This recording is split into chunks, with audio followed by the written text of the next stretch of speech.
Santa Maria? Oh. Ingat. Thank you. Kasi pag sa talking stage, ikaw nagbibigay ng ano niya eh, ng gusto niya eh. Hindi yung gusto mo yung nakukuha mo eh, puro gusto niya. Yes, nakukuha mo yung emotional connection, pero yung pinakagusto mo na talagang magustuhan kanya ng sobra, hindi mo nakukuha. Ang ginagawa mo, pinagsisilbihan mo siya. Ang pakinggan nyo, yung mga nagsasabi ng proseso, yung mga kinikwento nila kung paano nila napapastimulate ang emotions ng babae, mga ropa. Dahil yun ang pinaka-importante, yung process. Kasi pag ganun ka, ibig sabihin nakikita mo lang yung value mo sa pamamagitan nun. So hindi sila basta-basta mag-i-stay sa isang conversation kung hindi ka spontaneous na lalaki. What's up mga ropa? Ito po ang yung lingkod, Suplado Moto. Okay mga ropa, hintulan tayo sandali. After this, meron akong papapanood sa inyo, syempre. Tag ng isa sa mga ropa natin. Ako pong init pala rito. Isang mabilisan lang, tapos let's go na. So ito yung tag ng isa sa mga ropa natin. Dahil galing ka sa pick-up artist sa pagharbat ng babae, isa rin yun sa mga dapat mabasag sa mga kalalakihan na hindi porkit nakakaharbat ka ng babae, ikaw ang dasit na lalaki. Diba kasi isa rin yun sa mga delusyon ng mga modern kalalakihan ngayon na tangina pare, binimbang ko lang yan. Tangina na isahan ko lang yan pare. Hindi mo kinakul yan bro. Yun din yung isa sa mga nag-feed dun sa maling tindig mo. Kaya akala mo nung mga panahon, ikaw ang dasit. Correct, which is ganun ako dati. Na hindi ko na-realize. So isa yun sa mga dapat nyong basagin bilang lalaki ngayong 2026. Siyempre dun sa mga surface minder dyan, sabi Pino mo, parang simp ka ngayon ah. Hindi ganun, pero yun talagang realidad ng buhay na kung gusto mo talaga nung masayang buhay, hindi yun uikot sa marami kang naharbat na babae. Ano ba yung simp? Yung simp, para kang may mga sinasabi ka, may mga ginagawa ka para magtunog mabango ka sa babae. Like for example, yung sinabi ko na yun, pag narinig ng babae yun, ang galing, hindi siya chick boy. Okay mga ropa, may point ba ang kanya mga sinasabi? Na dapat alasin daw natin sa mindset natin yung pagyayabang or yung sabihin na wala na, ano ko lang yan, naisahan ko lang yan, nakaisa ako dyan. Well, I agree with that. I totally agree na hindi mo dapat pinagyayabang yung mga babaeng nakakasalamuha mo o yung mga babaeng nag-open ng leg sa'yo. What for? Diba? Yeah, we all know it's a fucking numbers game. Pero makikita yan sa kilos mo kung paano ka makipag-usap sa babae. Hindi mo na kailangan sabihin kung marami ka naging babae or marami ka nabembang na babae. Okay? Pero kailangan mong gawin na kumilala ng maraming babae mga ropa. Dahil wala nang ibang way para malaman mo or makita mo kung ang babae tinetake advantage ka. This is the fucking only way para malaman mo yung nature ng mga kababaihan. Kaya kung i-stop mo yung pakikipagkilala sa mga kababaihan or kilatisin yung mga babae na gusto mo, then mahihirapan ka. Sa mga ganitong pananalita niya, maraming matutuwa. Kasi majority ng lalaki ay simp. Yung mga lalaki hindi makapul, sa kanila okay to. Sasabihin nila, yes tama, kasi hindi sila makapul eh.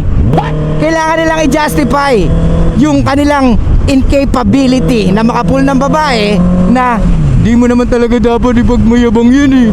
Dapat nga, hindi mo kinikwento yung mga nangyayari sa inyo eh. Wala ka bang kapatid na babae? Di ba nanay mo babae? Yan yung mga ano nila, justification. Magkakaiba yon mga ropa. Ako naniniwala ako na ang lalaki laging gusto ng relasyon sa babae. Ang problema nga lang, yung babae ang may ayaw sa kanya. Eventually, he will learn the hard ways. Okay? The more na mas marami siyang babaeng namimit, the more na mas marami siyang babaeng nakasalamuha, or alam nyo na, nag-open ang leg sa kanya, the more na mas maintindihan niya kung ano yung realidad. Yung sinasabi niya na realidad na dapat hindi mo pinagmamalaki yung mga ganung bagay or kasimpan yung ginagawa niya. Yes, totoo. Nasisimpan ako sa mga ganung payo. Pag pinagmamalaki mo yung mga babaeng nabembang mo, di ba? May mga content creator sinasabi nila thousands of women daw yung na-approach nila or kinilala nila. Okay, hindi naman yun yung ano eh, kailangan marinig ng mga tao eh. Ang tanong, paano mo ginawa? Paano mo ginawa? Paano mo naisipan gawin? Ano nagtulak sa'yo? Di ba? Yun yung mga bagay na isipin mo. Hindi yung ipe-flex mo kung ilan yung nabembang mo, ilan yung nakilala mo, di ba? Ilan yung mga babaeng hinahabol-habol ka. Hindi ganun. Kasi unang-una makikita yan kung paano ka magsalita. Makikita yan sa mga examples mo kung paano mo i-penetrate yung conversation ng maayos or i-retain yung babae ng maayos. Kasi pagdating sa babae, mga ropa, alam natin na emotional creatures sila. So hindi sila basta-basta mag-i-stay sa isang conversation kung hindi ka spontaneous na lalaki. Kung hindi mo kaya ibigay yung drama na hinahanap nila, which is highs and lows of emotions, di ba? Hindi yung drama na puro iyak, mga ropa. Yung iba kasi nililiteral pag drama, sinasabi nila iyak-iyak eh. Hindi ganun. Baka yun yung alam nilang drama eh, yung iyak-iyak eh. Pag sinabing drama, ibig sabihin different types of emotions, mga ropa. Yung kagaya ng mga sinabi natin nung last live natin. Anyway, balik tayo sa pinag-uusapan natin. Ulitin ko, mga ropa, agree ako sa sinabi niya na hindi mo dapat ipagmayabang kung ilan yung nabembang mo or nakaisa ka sa babae. Walang ganun. Hindi dapat ganun. Okay? Kasi pag ganun ka, ibig sabihin nakikita mo lang yung value mo sa pamamagitan nun. Gets? Kung alam mo marunong ka mag-pull ng babae, kung alam mo na kaya mo dumiskarte ng babae at bumibigay talaga sila agad sa inyo, or talaga na stimulate mo ang emotions nila at umaabot sa pag-o-open ng legs nila, hindi mo na dapat ipagmalaki yun. Ang ipagmalaki mo or dapat ituro mo kung paano mo nagagawa yun. Maliwanag, mga ropa? Kung ang ituturo mo or sasabihin mo puro outcome mo, parang mahirap yata paniwalaan. Parang sa mga tao na nagsasabi na gusto mo bang maging mayaman? Di ba? Punta ka dito, sali ka dito. Tanginang yan. Ayoko nang ganun. Gusto kong malaman kung anong ginawa mo, paano kayo yumaman. Hindi yung papakita mo yung bundle-bundle na pera nang iinggit ka. Walang pinag-aabay sa mga lalaki na sumasama sa mga pictures ng babae tapos ipopost niya. Diba? Para pag-isipan na ganito ang buhay niya, marami siyang babae sa paligid niya. Hindi ganun, mga ropa. Dahil unang-una talo ka dun kasi niloloko mo yung sarili mo. Diba? Sinasabotahin mo yung game mo na dapat pang i-improve mo. Yes, okay lang naman yun, diba? Na-post mo yun kasi you feel good. Pero wag kang mag-expect na dapat pag-isipan nila na isa ka malupit na lalaki.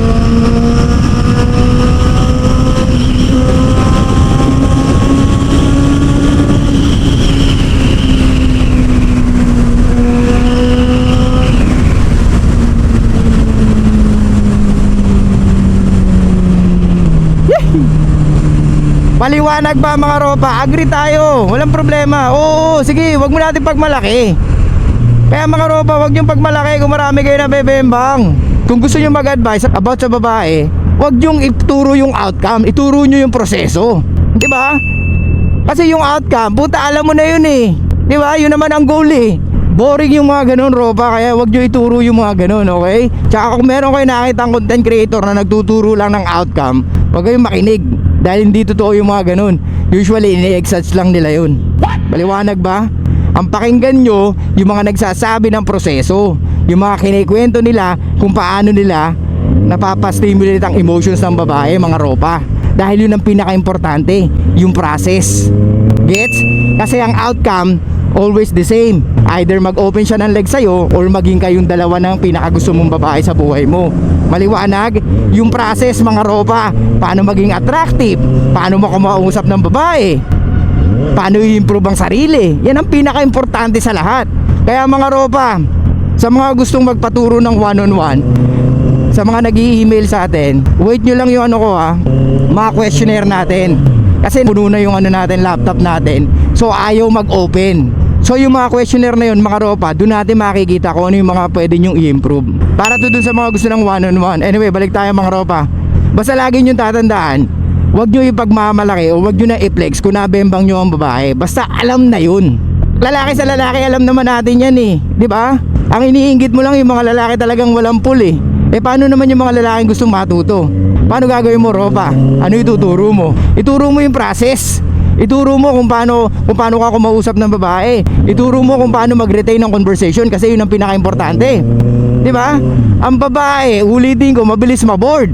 Kaya nga nagugulat kayo in 2 months time na talking stage. Kasi pag sa talking stage, ikaw nagbibigay ng niya eh, ng gusto niya eh. Hindi yung gusto mo yung nakukuha mo eh, puro gusto niya.